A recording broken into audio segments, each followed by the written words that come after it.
These are some of the biggest lies your band believes. Well, probably, anyway.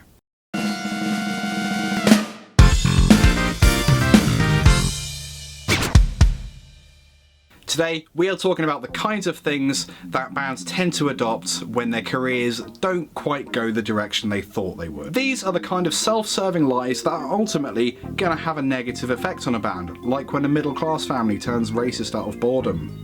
Now, I'm not saying that everything on this list is entirely inaccurate or unjustified, but they're definitely extreme views. So if you find yourself thinking these kinds of things, I invite you to re-evaluate your stances based on what I have to say.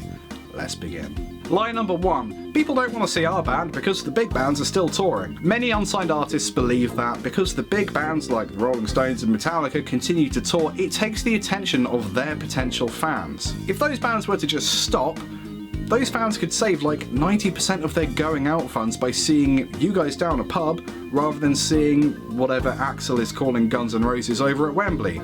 There is a logic to it. It's not stupid exactly. This is why it's stupid exactly. For many of these bands, touring is their only source of income. If they don't tour, they don't eat. This is especially the case with the Rolling Stones, whose material is written by only 1 or 2 core members of the band. The rest of them are just kind of there. Sure, the record label will keep them fed and warm during studio time, but between that and touring, they kind of don't really have any income. That is why you need to be a songwriter. Whether or not you actually perform those songs is kind of irrelevant, because songwriting is where the long-term income is. Secondly, it was probably one of those bands that got you into making music in the first place. Fair enough, it might have been one of the weird proggy bands that made it fun for you, but the first thought of, ooh, I might go play guitar now, probably came from watching Iron Maiden or AC/DC or Guns N' Roses or whatever, someone that big. So yeah, you basically owe them. The upshot is that you need to work a lot harder to make sure that fans can have a better time at your gig than they can down at Wembley or wherever else. But really, the reason this is wrong is because they are different experiences. Yeah, they're both music, fair enough, but actually seeing your band in a pub is a different experience to seeing a huge band in a massive stadium. What you need to do is make it clear to fans that that is an experience they will actually enjoy. To conclude, it's all about supply and demand. If people want Metallica and they can afford Metallica, they're gonna get Metallica. Ultimately, it's down to the fans, who will vote with their feet, so either make your gigs worth their while or shut up. You could try and target potential fans by looking at people who would enjoy music similar to the music you make, but can't actually afford to go to those concerts. That is called a demographic. Or just become a cover band. As much as I hate it, people will actually see a half-decent cover band. Unless you're trying to directly rival Metallica, but then you need to work super hard for a very long time, like Megadeth. Hi Dave! Also, the big names won't live forever, so waiting game. Really. People might just not be at your gig because you're not promoting it very well, which brings us to lie number 2. Lie number 2, it's the gig promoter's job to promote the gig. Some bands will tell you that they shouldn't have to promote a gig at all, it's their job to turn up and play music, they shouldn't have to get involved with the actual marketing side of stuff. No! If you want people to turn up to your f***ing gigs, promote them yourselves as well!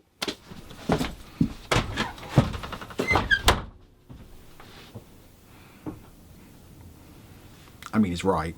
The word promote is in the job title, promoter. Good observation, you should be a spy. But actually, if you were to call a promoter by what they actually do, the job title would read more like promote the gig, book the bands, stage manage your dumbasses because you overrun your set again, design the flyers, hand out the flyers, provide tuners because guitarists are idiots, and spam lots of online adverts. Promotion is only a portion of that role, but you're right, what's the point in doing any of that if there's not going to be anyone at the gig? To conclude, well, think about it. Who has the most direct access to your fans? Is it you guys with the Twitter account and the Facebook page and, if you know what you're doing, a healthy supply of your fans' phone numbers? Or is it some guy who isn't in your band? It's you guys in the band, isn't it? You should not have to do all of the work. True. But the amount of effort it takes to just tweet out to your fans or put something on Facebook or text a load of your mates to save the date, it's negligible. So why not just do it? I've always felt like a promoter's job should be to pull in people who haven't heard your band yet, but might enjoy it, and they've been promised a rockin' good time. So that's a cool division of labour, right? Obviously, if you know a promoter won't pay you, or show gratitude in any way, or get any punters in themselves, then maybe you don't work with that person. The first few years of your playing career should be spent working out who the dodgy promoters are and getting used to being on a stage, which unfortunately means playing playing to a lot of empty rooms. But that just is what it is, shut up and do it. Lie number 3, if we're on every social media platform and website, it increases our chances of being seen. Simple logic, if you have a wider online presence, it increases the chances of being discovered by someone really important or by a shed load of fans. Why is it wrong? Well, are you honestly going to keep your Facebook, Instagram, MySpace, Tumblr, Reverb Nation, Pinterest, WordPress, Bandcamp, YouTube, SoundCloud, LinkedIn, Bebo, Ultimate Guitar and Google Plus pages all up to date? I did it in one. I guarantee that one or most of these will quickly fall behind and offer visitors either inaccurate information or just embarrassing graphics. Also, it'll be really fun to see how many of these websites don't exist in a year's time. Hello, I made us a Bebo page. Oh, it shut down. To conclude, some of these sites do the same thing, so if you want somewhere for your music to live, which you should, then you only need one of SoundCloud, Bandcamp or Reverb Nation. On top of that, maybe a couple others like Twitter and Facebook.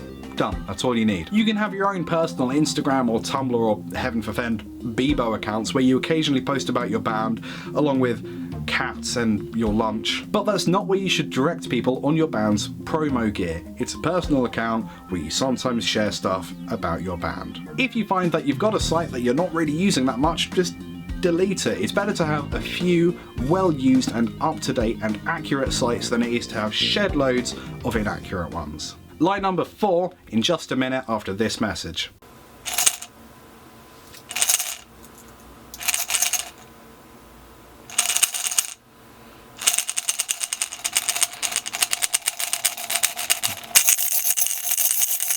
Pro tips will, I hope, always be free. I think the things we talk about are really important, and I wish I'd known a lot of this stuff when I first started out making music. If you agree that what we're doing is important, please consider supporting us on Patreon. Patreon is a subscription-based crowdfunding service where you support us financially every month, and we give you access to behind-the-scenes stuff you wouldn't see elsewhere, bespoke advice for your band, and merchandise. We're going to keep making this show regardless of how much financial support we have, but our valued patrons will help improve the quality of the show, not just with the gear that we're able to get, but the guests that we can get in as well, and also allowing us to devote more time to this show.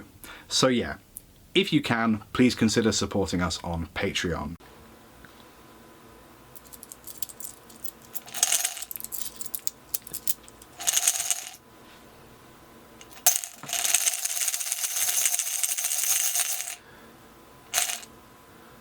Lie number 4. I write the kind of music that I want to hear, fans will buy it because it's genuine. Why is this an issue? It's normal to think you should be doing something genuine, that you enjoy doing, and that you will be respected for doing that. It's called integrity. That's what it is. Why is this wrong? It's crap. If you want to make music for you, then do that, but you can't expect anyone to care. I occasionally write for my own enjoyment. That's what the Ronnie Diz project is, and I put it online because, purely by coincidence, there are a handful of people that really seem to like it. But I'll never do a big launch to release a track or perform it live because it's for my own amusement. We've spoken about supply and demand already. People will want what they want and they will get it when they feel like it. To conclude, if you're doing music with the intention of hitting the big time or getting a shed load of fans, then you need to be supplying what those fans want. Wanting to be famous without doing something worth people's attention is stupid and pointless. Lie number 5. That journalist hates us. You played an awesome gig. You were awesome, man. Everyone thought you were awesome, man. But some asshole blogger thinks otherwise. Why is this wrong? Maybe you do suck. Maybe you suck because you can't take constructive criticism. Any criticism, really, is constructive, even if the published review is literally just a movie of some guy vomiting because of how much he hates you and hates your music. That's a pretty big hint that you should rethink your band's core concept. If you're deluded enough to believe that you don't need to change to suit your fans and your critics and industry professionals, then you're not going to get very far, as per lie number 4. Unbiased feedback at an indie level is so much more important than your friends and family telling you what you want to hear. To conclude, listen to the person that probably has more contacts as an individual than you guys do as a band. Even if it's scathing, especially if it's scathing, take it on board,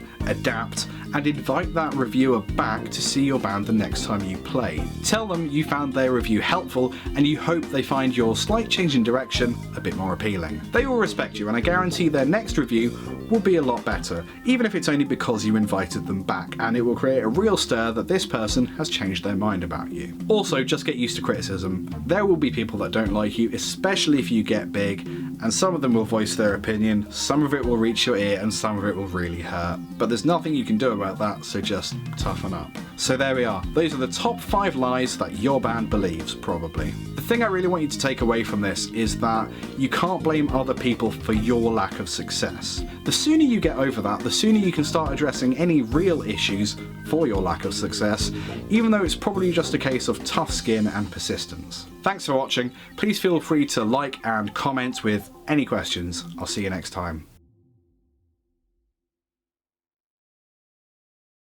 Hey guys, thanks again for watching. Remember that this show is freely available, but it's our patrons that really make it what it is. If you'd like to see how you can support us, please take a look at our Patreon creator profile. If you look below me somewhere, there should be an orange and white logo.